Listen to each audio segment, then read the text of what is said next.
Okay, so curtain raiser. 2, 3, 4.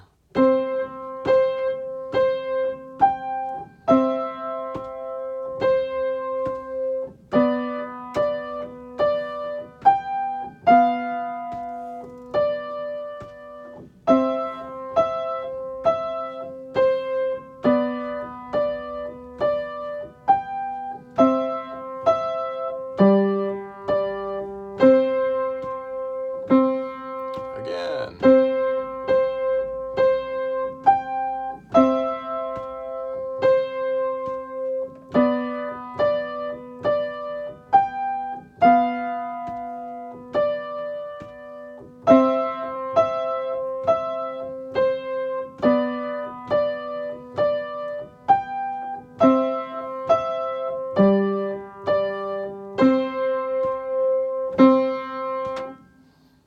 Very rousing.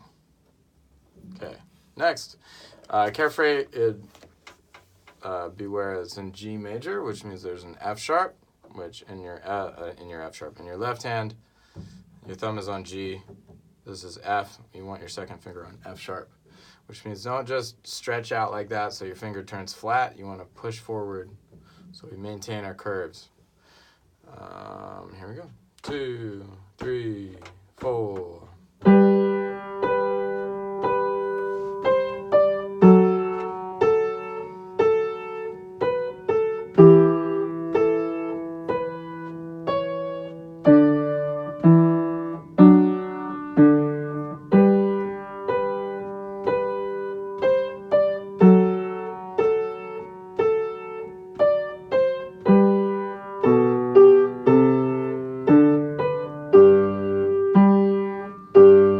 One more time.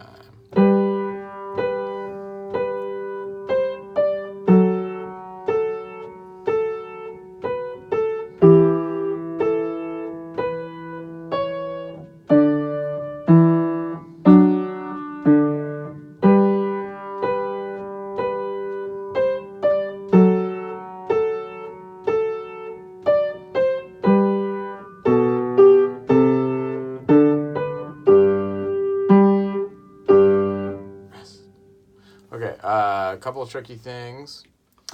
In the right hand, it's mostly from this G position. Your thumb is on G, but your fourth finger is going to hit a C sharp sometimes. So try to push forward. Try to keep that curve. Because this, like from here to there, with your fourth finger stretched out, is really difficult. It makes it hard. But if you move just like that much, that's not very much. From here, this is your normal position. So I'm in front of the black key, just a little bit next to it. Then when I move my fourth finger over, it still has that curve. And that's strength. That eventually, I know it's a lot of thought process, but physically, it's much easier, much more efficient. And then on the end of the first line there, there's a D octave. You got D and then this D over here. So you don't have to stretch or do anything. If you can, move your hand is what I meant to say. You could stretch your thumb.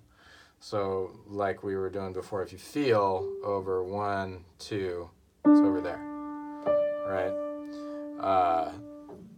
We'll try that in a second and make sure you can easily do that. But that's the only note that's different out of the position. So if you can get used to just moving like that, feeling the bumps,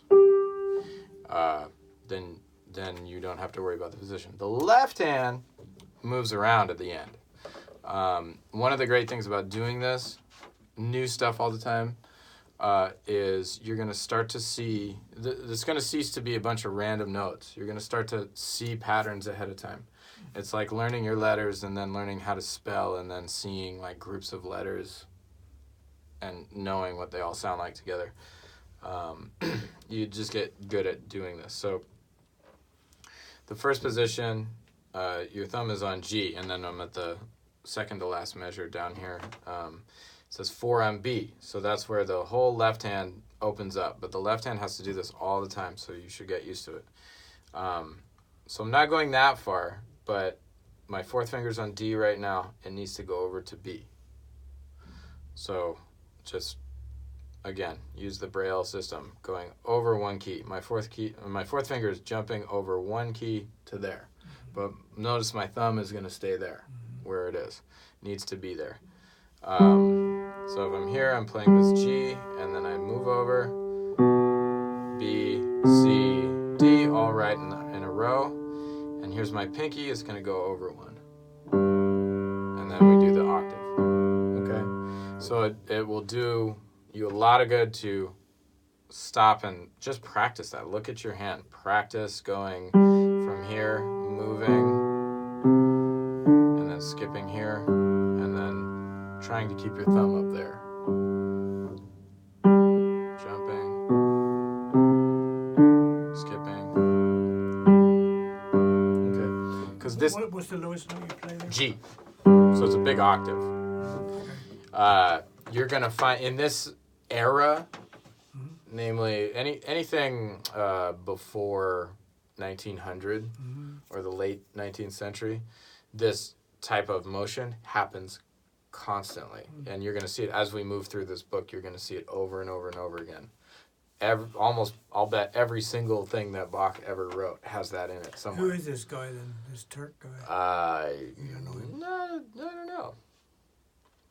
Looks like a Beethoven contemporary. Yeah.